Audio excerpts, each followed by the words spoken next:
Hello and welcome to In 20 with me, Roshan Narayan. If you're watching us on YouTube, do turn on the notifications. And of course, give us a follow on our Facebook, Instagram, and Twitter account. And if you do so, you get to spend some time with my friends and ask them some questions. Today, we have the one and only Danny Mills. Danny, it's been a while. The last time we worked together, pitchside, Brighton, City crowned champions of England. And a year later, VAR is acting up again. VAR, goal decision, technology, Hawkeye, that we thought was perfect. It's black and white. It's either in or it's not in. But it was in, but it wasn't in. I mean, it was absolutely ridiculous. How VAR didn't get involved, I don't know. VAR was there to stop clear and obvious errors. The ball was behind the line. It was behind the post, and it was in the side netting. We could all see it. I don't understand why Paul Tierney, the VAR official, didn't at least refer it and ask the referee to look at it. It just seems absolutely ridiculous. And what is not ridiculous is now Sheffield United, if they had picked up 3 points, it would have added more pressure to Manchester United because, I mean, they're both chasing that spot in Europe. Well, that could easily cost them. That could be the difference between Champions League and not. And look at all the riches that come with the Champions League. I mean, Sheffield United in the Champions League, who'd have thought that? You know, especially at the start of the season, they were one of my tips to go down. But also, it could affect Watford, Bournemouth, Brighton, Norwich, Southampton, all those teams at the bottom that could go down by goal difference or 1 point. That could be the difference. It was a clear goal. It clearly crossed the line. And goal decision technology, we thought was there to stop all that. I know there's 9,000 results that have been correct, whether it's a millimetre over or not a millimetre over. But this one was blatantly wrong. And then do you have to question Hawkeye in general? Because how many of those 9,000 results might have been wrong? You know, we just don't know, do we? It just causes massive problems. Well, financial problems is something a fan across here over in Asia, or maybe perhaps anywhere else in the world, might not understand. But if you're a fan of Sheffield, or even the clubs you mentioned, how dangerous is it for their existence? Taking the point what happened to Leeds many, many years ago, a decision like this could cost them. Well, I think what it has brought to the fore in England, especially obviously with COVID-19 and everything that's been going on, so many football clubs have been run financially not in the best way possible. So many are close. So many are on the precipice. So many are looking over the edge, the abyss below. And this is why the Premier League has had to come back. The Premier League has come back because of financial reasons. Obviously, the EFL Championship is so closely related to that because of promotion and relegation. They've also had to come back, and finish the season because financially it was impossible not to, with all the broadcast rights, not only in this country, but around the world. The billions of pounds involved in the Premier League is just phenomenal. But what it has done in lower down the leagues, in League One, in League Two, into the National League, it has really, I think, refocused everybody's minds and made a lot of people realise that football has been in a precarious situation for some time. And without fans for the foreseeable future, the lower leagues may well be in serious trouble. Is there any way to save it or stop this from happening, in your opinion? I think there is. Money has to be filtered down from the Premier League. We know how rich the Premier League is, the vast amount of money that it creates. That needs to filter down a little bit more. Something has to be done about overspending. It's been for far too long. Players' wages have been vastly inflated, especially in the lower leagues, and it's not sustainable. And now that, we are really starting to see this, too many football clubs have been, living almost week to week, hand to mouth. And that's no way to run a business, because the moment something goes wrong, which is now what we've seen through nobody's fault, so many of these clubs are in financial trouble. So there is talk of wage caps. That is one thing. But I think money has to filter down from the top, because at the moment, the rich are getting richer and the poor are getting poorer. And that's not good for football as a whole. Yeah, but with the likes of Manchester United, Manchester City, Liverpool, Arsenal, would these clubs say, like, you know what, okay, fine, fair enough, perhaps we are willing to let, as you mentioned, the money flow down to the lower leagues for them to survive? Do you think there would be opposition in this day and age? I don't think there should be, because you're not talking about vast amounts of money. Just to get into the Premier League, you are talking instantly 125, 130 million pounds in TV revenue. That's what you get as a bonus. Then you've got all commercial issues on top of that and the sponsorship. If they were to sacrifice 5 million pounds of that each to be filtered out between the lower leagues, that's all you're asking for. That's not a huge percentage to ask of that money, and that's where we're at. A lot of these players come through the lower leagues. A lot of these Premier League teams have players going out to these clubs. Well, what if these clubs no longer exist? What happens to the Championship and the Premier League? 5 million pounds is a lot of money, to everybody, but to a football club in the Premier League, it's not huge, is it? And if that all it takes to support the whole football pyramid, right down to grassroots level in England, then surely that has to be done. And something else which I think a lot of people will forget, which was brought up when certain clubs in the Premier League decided to let go of staff, not players, non-playing staff. That money going down will help these people. It helps the community overall. Yeah, it does, but also it doesn't look particularly good, doesn't it? Obviously, there's a furlough scheme in England at the moment that you can furlough your staff. Basically, they can't work, it's put on pause, but they're still getting paid 80% of their wages. But then for a club to do that, Tottenham tried to do it, Newcastle tried to do it, other clubs tried it, and then all of a sudden, Liverpool tried to do it at one point and then reversed their decision. How can you put your staff on furlough and expect the government and the taxpayers to pick up the bill and then go and spend 50 million pounds on a player? That can't be right. It just doesn't look right, from the whole aesthetic point of view, of football. And thankfully, a lot of clubs, reversed that decision. The lower clubs need that. The Premier League clubs don't. But some players also have come out and said that they didn't want to go back to practice. They didn't want to go back, to play football because they were concerned for their family's health. Because, even in this day and age, we have an idea of what this whole COVID-19 situation is, what the virus is, what it does. But like you mentioned, the Premier League will lose a lot of money if they didn't return. They didn't have returned. But is a player's life, one of his family members' life, worth the cost? The problem is you have to look at it as balance. There becomes a point where everything we do is a risk. I think currently at the moment, the statistics say that, if you're under 50 and you're relatively healthy, the chances are you are more likely to be seriously injured or have life-changing injuries in a car accident than you are to have life-changing injuries or life-changing situation from COVID-19. But we all still go out and get in the car. It's a risk that we are prepared to take.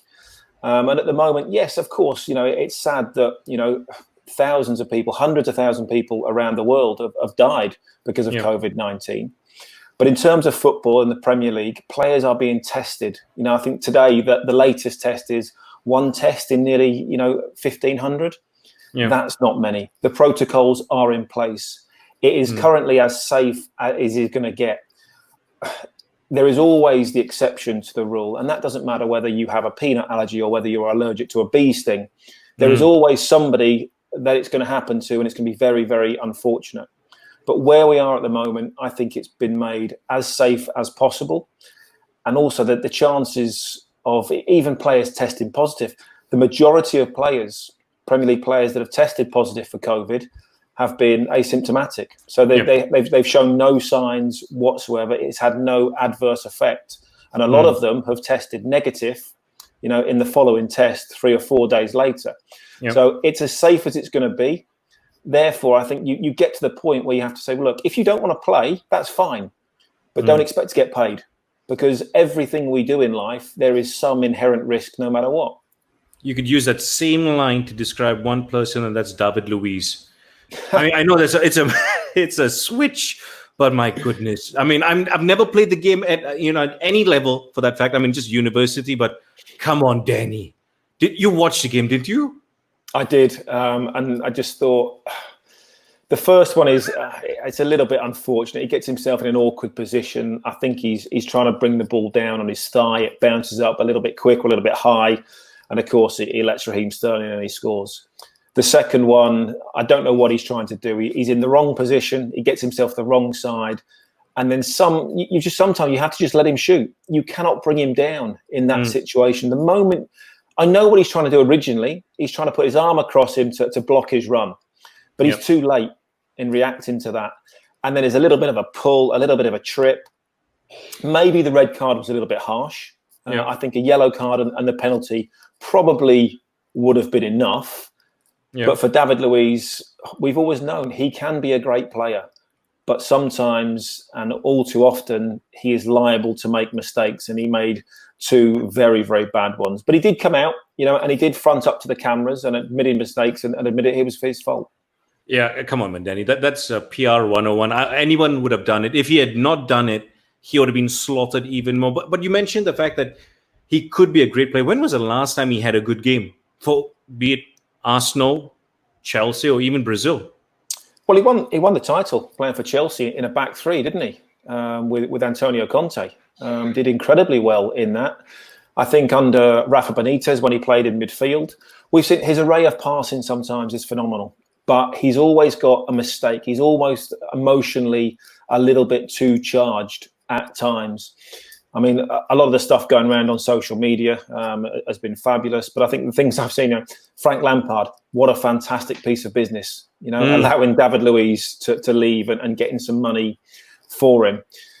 He has an awful lot of ability, but you always feel that there is 1 or 2 mistakes per game. And in big games like that, it can be very, very costly.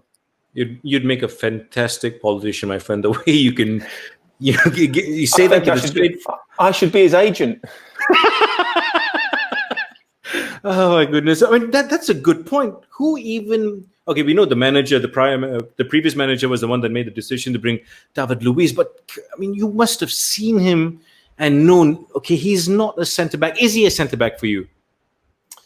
I think if you play him in a 3 and you allow him that little bit of freedom where you've got security either side, yes, it can work. Playing in a 2, his mind wanders. He tends to drift off, and that's when those mistakes come in. We've seen coming out from the back as a 3 and playing as a libero, as a sweeper, pinging those balls, those diagonals. He can be superb. In midfield under Rafa Benitez, when Chelsea, I think, won the Europa League or got to the final, whatever it was, he was very, very disciplined in that holding role, and he used his talents to the best of his ability. When he's disciplined and does the simple things, he can be very, very good. But all too often, he tries to do the hard thing. He tries to play the Hollywood pass or tries a daft turn in the wrong place. And it's not down to ability. It's just down to decision making. If he got that right, yes, he could be a great. But I think managers always look at it and go, it's a little bit like Mario Balotelli. Managers always go, there's a player in there somewhere. And managers with big egos that they have, they always think they are going to be the one. I can make him great. I can be the one. I can be that special one to turn a good player into a great player. But so often not, we see it doesn't work, as we saw many times with Mario Balotelli. I know it's early days. You were talking about the manager who made a decision with David Luiz. It's Mikel Arteta. Were you surprised at the starting 11 for Arsenal? Yes, I was. I think Arteta's got problems throughout Arsenal's squad. I think he's had them since he arrived. Centre backs are an issue. The goalkeeper's decent. Aubameyang didn't look particularly interested. He left out Ozil yet again. Wasn't even in the squad. He said it was for tactical reasons. They have some quality in youth, but you need more than that in the Premier League. You're going up against Manchester City. One of the best squads in the world, effectively. The Arsenal squad needs a full rebuild. Will they get the money to do so? I very much doubt it. And now that obviously COVID has come along and financial restrictions, implications, and the transfer window is going to be very, very strange for the next 2 windows, I think. There won't be as much movement. It's going to be very, very difficult for Arsenal. Now, I know you're going to be busy this coming weekend with the Premier League. Some big games, Tottenham United, Liverpool are in action. So I'm going to get a quick prediction from you before I let you go. Well, I look at a lot of the teams coming into this. There is no form table. We have no idea who's fit and who's not. But I think what you have to look at is those that have been the most diligent and worked the hardest, at home in their home gyms with their programs, with the biggest base fitness will have a chance. Those teams that are also a little bit more pragmatic, and I'm look at Tottenham in this. Let's take Tottenham and Manchester United, for example. Mourinho is, let's not get beat. It's much easier to destroy. He will play with 8 defensive players and 3 attacking players. Now, that could be Kane, Son, and Bergwijn. Now, they can score goals. So if you can keep a clean sheet and then maybe just rely on them, whereas Manchester United has been a little bit more free-flowing, it's a little bit more intricate. You need the players to settle in, to get into that rhythm, to get those passing moves back up to speed. So I think for the first 3 or 4 games, those teams that are a bit more defensive, are a little bit more pragmatic, a little bit more boring, they might have the easier games and they might get some results. Paul Pogba, will he finally show up? I think now he has to. And again, because of the COVID situation, clubs aren't going to have as much money to throw around. There are not going to be as many big transfers, in the next window or 2. So suddenly now where he thought he was going to get a big move, wherever it might be, he might now be stuck at Manchester United for another season. And he hasn't really played this season so far. So his value will start to decrease unless he starts to put in some really good performances. I'm excited about the potential of him and Bruno Fernandes together. That really could work. If they can get a defensive midfield player to sit behind those two, that could be really, really interesting. And if those two can build a relationship together at the back end of this season, next season could be exciting, because I don't think teams are going to have 150 million pounds to go and spend on players. And even if they do, with everybody losing their jobs, with everybody, suffering because of the effects of COVID around the world, does it look right if you go and spend that amount of money? How do your fans feel when they're out of a job? They can't come and pay to watch your football match, but you've just spent 150 million pounds on a player. That's the problem that a lot of football clubs are going to have. As for the game, Liverpool? Well, again, I think had it have been, Liverpool-Everton, had it have been a game where everything was on it, Everton would have done everything in their power possible to disrupt Liverpool. But I think Liverpool, it's a case of when they win the title, isn't it? We all know that. They are an exceptional team. It looks like Mo Salah is going to be left out for a couple of games just to make sure that he's 100% fit. But Liverpool, look at their record over the last 2 seasons. They've lost 2 games. That's it. I didn't realise how impressive they had been. When I looked up the league table, as it stands, and you look at the columns, drawn 1, lost 1. That is absolutely sensational. To win every other game is mind-blowingly good. They have been absolutely superb. So when people say, they haven't won the title yet, they are not going to lose 9 in a row. That is not going to happen in any way, shape or form. I think it will be an interesting game, the Merseyside derby. Of course, fans as well will have to stay away. I think it's a bonus maybe in terms of safety that Liverpool can't win the title on that day. But it wouldn't surprise me if it's a little bit cagey. Everton try a little bit harder, and that game might be a scoring draw. All right, brilliant. Thank you, Mr. Mills. It's been an absolute pleasure. I think the next time you and I will be talking, you'll be in the stadium, pitch side for us. I hope so. Yes, it'll be my first. It'll be my first trip out, if you like. Really? To a stadium, wow. and because it's going to be weird, isn't it? I mean, even for us commentators, social distancing, no fans in the crowd. There's lots of different protocols that we all have to go through. It's going to be very, very strange and a little bit surreal, I think, to be in that environment. But I think we're all glad football is back. I don't know what it's like for everybody watching it, but over here in England, we have the option of crowd noise, a hum and a buzz in the background, or silence. I tried it last night and I did not like the silence at all. I know it's fake noise. I know it's made up, but I just liked a little bit of crowd noise in the background. It just made it feel less surreal and less empty. But yeah, it'll be strange when I go there live for the first time and actually experience it. Stay safe. Enjoy yourself, Danny, and I shall talk to you very soon. Likewise. All right. Don't forget to, like I mentioned, subscribe and turn on the notifications on our YouTube channel. And do follow us on our YouTube and, of course, Facebook, Instagram, and Twitter account. Till the next time. Bye-bye.